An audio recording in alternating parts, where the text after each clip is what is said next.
Everyone in the neighborhood said Mark was the nicest guy alive. He had that warm smile, the kind that made people instantly relax. He helped old ladies carry groceries, fixed neighbors' fences for free, and remembered everyone's birthdays, even the dogs. People adored him. People trusted him. People bragged about knowing him. But one woman noticed something no one else did. Her name was Linda. And the tiny detail she spotted, one small, almost invisible behavior, changed everything. Because behind Mark's smile, behind his politeness, behind the effortless kindness, was a man who wasn't kind at all. He was something far more dangerous. Every neighborhood has that one person, the community hero, the person everyone greets, waves at, and feels lucky to have around. For them, Mark was that person. He volunteered at community events. He ran errands for people who were too busy. If someone was sick, Mark was the first to show up with soup. You've met someone like this, right? Someone who just seems too perfect. Someone who feels like sunshine walking around in human form. That was Mark. But Linda, she wasn't convinced. Not because she was cynical or paranoid. Not because she disliked him. It was because of something subtler, something no one else picked up on. Linda had a habit. She watched people. Not in a creepy way, more like someone who understood human behavior a bit too well. She noticed things that didn't match the story everyone believed. For example, whenever Mark finished talking to someone, they always looked just a little tired. Not physically tired, emotionally tired, as if the conversation had taken something from them. At first, she dismissed it. Maybe people were stressed. Maybe she was imagining things. But it kept happening, again and again. Every time Mark walked away from someone, they exhaled, slowly, like they'd been holding their breath the whole time. Linda didn't know what she was seeing yet, but she knew it wasn't random, and she wasn't wrong. The first real red flag showed up at a neighborhood meeting. Nothing dramatic, nothing obvious, just Mark standing up and saying, "I really don't want to mention this because I hate making people feel bad, but I noticed some of you haven't signed up for the weekend volunteer shift. It's okay, I know you're all busy. I'll just do everything myself." People shifted uncomfortably. A few apologized. A couple hurried to sign up. And Mark smiled like a saint who had forgiven all their sins. Linda's eyes narrowed. This wasn't kindness. This was emotional debt. A tactic manipulators use to make people feel guilty for not doing what they want. Mark wrapped it in humility, in sweetness, in self-sacrifice.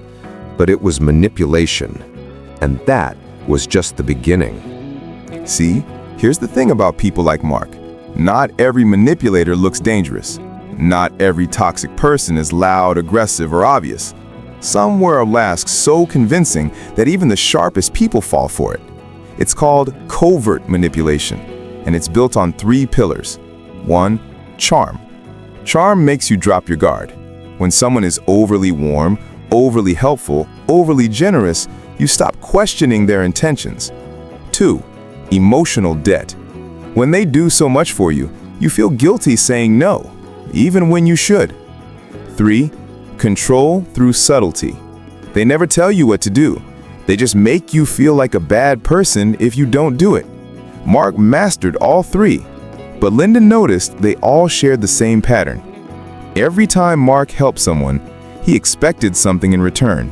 Not directly, not openly, but emotionally.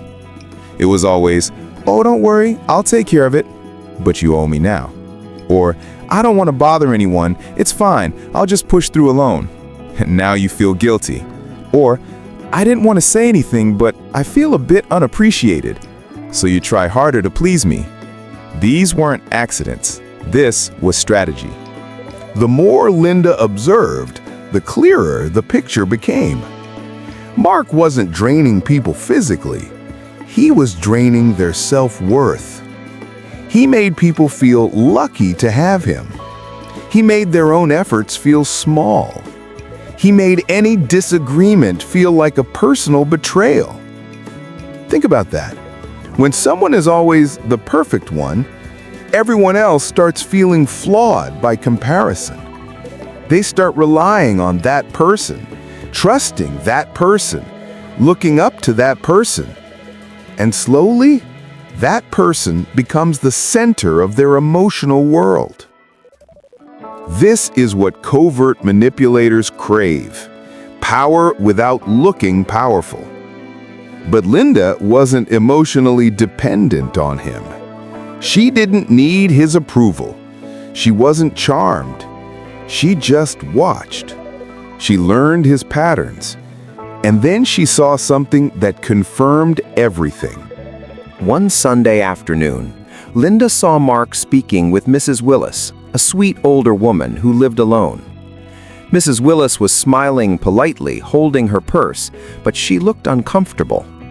Mark was speaking softly, calmly, almost like he was comforting her. But Linda could read body language like a book. This wasn't comfort. This was pressure. She got closer, and that's when she heard it.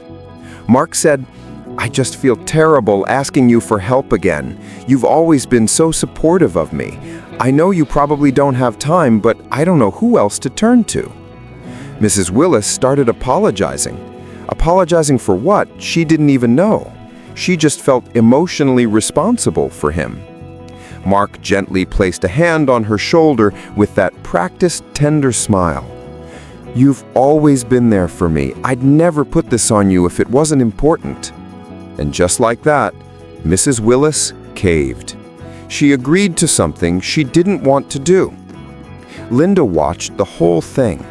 This wasn't kindness. This was manipulative guilt-tripping wrapped inside vulnerability. And the most dangerous part? Mark didn't believe he was manipulative. People like him rarely do. They think their needs are more important. They think people owe them. They think they're good because they look good. The mask isn't something they put on. The mask is who they think they are. Linda didn't plan to confront him, but the opportunity came by accident. One evening, she found Mark in the community center cleaning up after an event. He was alone, humming, smiling, wiping tables. As she passed by, he noticed her. "Linda! Always nice to see you. You know, you're one of the few people here who doesn't ask for help." She raised an eyebrow. "You mean I don't owe you anything?" His smile flickered. Barely noticeable, but it flickered. "I'm not sure what you mean," he said with a soft laugh, the kind meant to make you feel ridiculous. But Linda didn't back down. "You drain people, Mark. You make them feel guilty for things they shouldn't feel guilty about. You pretend to carry the weight of the community, but really you carry the need for control." He froze. Not angry, not defensive, just exposed. Like someone who has never heard the truth spoken aloud. Mark finally forced a small laugh. "You're imagining things. I just like helping people." Linda stepped closer. Helping people doesn't leave them exhausted. Controlling them does. For the first time, Mark didn't have a smile. He didn't respond. He didn't deny it. He didn't argue. He just looked at her. And in that moment, Linda knew. He understood exactly what she was saying. Because deep down, he'd always known. Linda never exposed him publicly. She didn't start drama. She didn't spread rumors. She simply did something far more effective. She told people no whenever Mark tried to involve her in something. And when others asked her why, she told them calmly, "I don't like how I feel after talking to him." That sentence, simple as it was, made people pause, because they had noticed it too. They just never connected the dots. One by one, the neighborhood began to wake up. People stopped apologizing so quickly, stopped accepting emotional guilt traps, stopped seeing Mark as the flawless hero. And Mark? He didn't explode. He didn't lash out.